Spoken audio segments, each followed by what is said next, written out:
Dear student, तो आज की इस वीडियो में हम इस न्यूमेरिकल को करने वाले हैं सोल्व। तो टाइम को बचाने के लिए हमने क्या करा है, इस न्यूमेरिकल के सॉल्यूशन को यहां पर लिख दिया है। बस अब हमें न्यूमेरिकल को पढ़ना है, समझना है और अपनी कॉपी में लिख लेना है। तो चलिए फिर सबसे पहले हम न्यूमेरिकल को पढ़ते हैं। हमें उसने क्या दे रखा है और क्या पूछा है।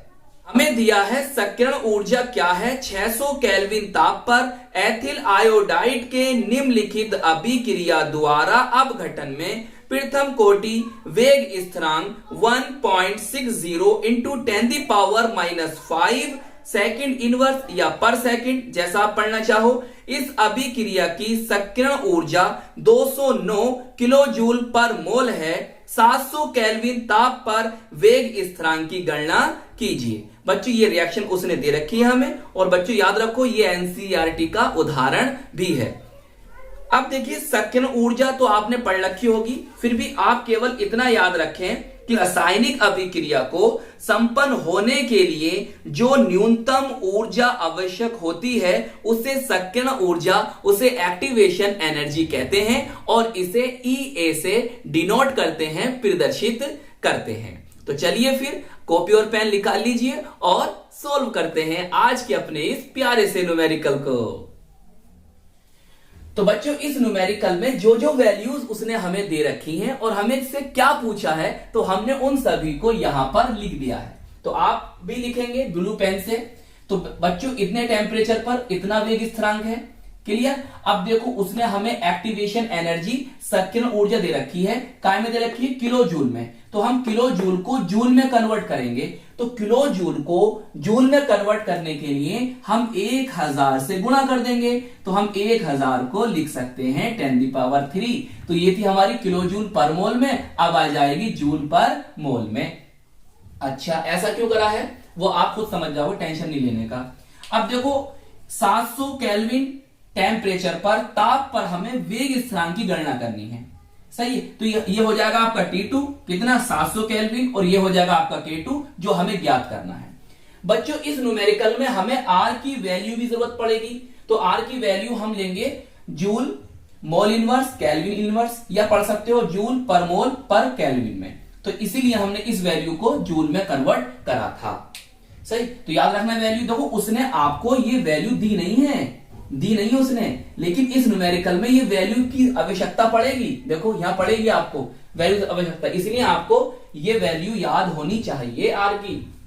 चलिए अब ब्लैक पेन निकालिए और इस वाले फॉर्मूले को लिख दीजिए, सही है। तो log K2 अपॉन K1 बराबर EA, ये क्या है, सक्रियण ऊर्जा, एक्टिवेशन एनर्जी है, 2.303 R T2 minus T1 upon T1 T2, सही है। यहां पर ये क्या था, यहां पर बच्चों ये था, ये T1 माइनस 1 अपॉन T2।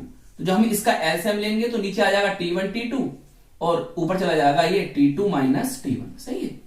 तो मैंने यहां पर डायरेक्टली इसको लिख दिया। बताओ इतनी बात समझ में आ गई। चलिए इसे मैं रफ कर देता हूं। चलिए अब आगे चलते हैं। बच्चों देखो ये log K2 upon log K1 है, तो हम एक फॉर्मूला जानते हैं log का, क्या जानते हैं, log M upon log N का। तो हम इसे कैसे लिख सकते हैं, log M minus log N, सही है। यहां पर M कौन है सर, यहां पर M है K2, और N कौन है सर, यहां पर N है K1। तो बस इस वाली बात को हमने यहां पर ऐसे लिख दिया। बताओ कर सकते हैं। चलिए फिर पूरी इस बात को हमने ऐसे ही रहने दिया है, अभी कुछ चेंज नहीं करा। देखिए यहां पर वैल्यू माइनस में है, तो हम इस वाली बात को उठाकर इधर ले गए, तो ये अब माइनस से कायम आ जाएगी प्लस में, और बाकी सब हमने ऐसे ही रहने दिया। बताइए इतनी बात समझ में आ गई। चलिए अब हम यहां पर वैल्यूज को रखना शुरू कर रहे हैं, बहुत ध्यान से समझो। बच्चों K1 देखो, K1 उसने हमें यहां पर ये दे रखा है, हमने इसको लिया और यहां पर लिख दिया। इतनी बात समझ में आ गई, सही है। सर E सक्रियण ऊर्जा, एक्टिवेशन एनर्जी, बच्चों हमें दे रखी है, उसने ये दे रखी है, सही। हमने यहां पर उठाया इसको और यहां पर लिख दिया। वैल्यू तो यह है ही आपके फॉर्मूले में, सही है, लिख दिया। R की वैल्यू मैंने बताया था जरूरत पड़ेगी, तो इसे यहां से उठाओ और यहां पर लिख दो। चलिए आगे चलते हैं। बच्चों T2 की वैल्यू हमें दे रखी है 700, T1 की वैल्यू सर हमें दे रखी है 600, तो हमने यहां पर लिख दी वैल्यू। देखिए 700 लिख दी माइनस 600 लिख दी, और यहां पर 600 T1 के लिए 600, T2 के लिए 700 आएगी। क्लियर? अच्छा अब देखिए मैं इसे रफ कर देता हूं, यहां पर समझाता हूं आपको ये मैंने कैसे कर दिया। बच्चों थोड़ी कैलकुलेशन टफ है और ये न्यूमेरिकल अगर मैं कैलकुलेशन करता तो बहुत लंबी हो जाती, बहुत लंबी वीडियो हो जाती, तो टाइम को बचाने के लिए मैंने ऐसे करा है। देखिए अब बच्चों एक फॉर्मूला होता है लोग का, log m into log m into n।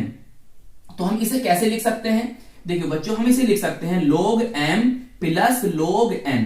सही है, आपका जो log m है वो कितना है 1.60 और जो log n है वो कितना है बच्चों 10⁻⁻5। सही है, देखो m कितना है सर 1.60 और n कितना है 10⁻⁻5। तो बस अब इसी बात को लिख दो log m plus log n में, तो log m ये आ गया आपका और log n आपका ये आ गया। बताओ इतनी बात समझ में आ गई? सही है सर, यहां पर क्या बचेगा, यहां पर सर 100 बचेगा और इन दोनों गुणा करोगे तो 60 कितना होते हैं 42 होते हैं और ये 4 जीरो यहां पर आ जाएंगे।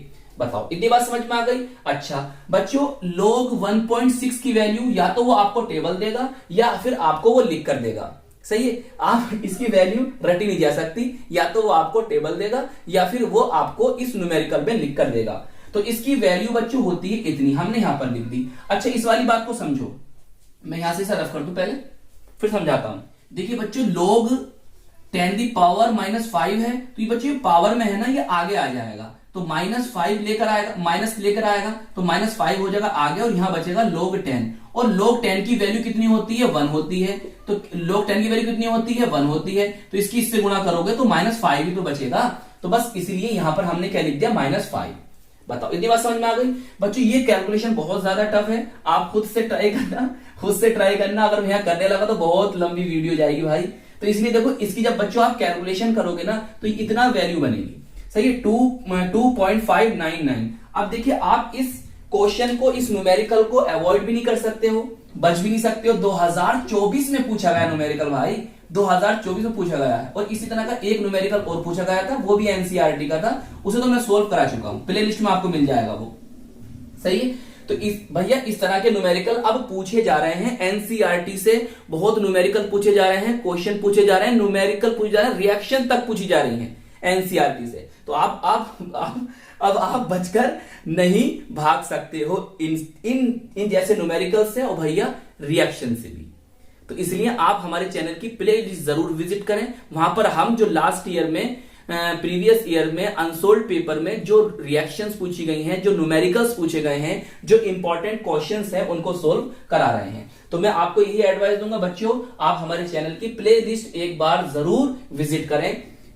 सही है, और अपनी तैयारी को और बेहतर बनाएं। चलिए हम कहां तक पहुंच गए थे, हमने इसकी वैल्यू यहां पे लिख दी। जी सर, ये उठकर यहां पर आ गया तो वो प्लस था, अब इसके द्वारा क्या हो जाएगा माइनस। जी सर, इस बात को कैलकुलेट करोगे तो भैया इतनी वैल्यू बनेगी। सही, जब आप इसको यहां से लेस करोगे, घटाओगे तो बच्चों इतना आएगा, क्योंकि माइनस की वैल्यू बड़ी है तो माइनस का चिन्ह आएगा। ये आ गया आपका -4.796।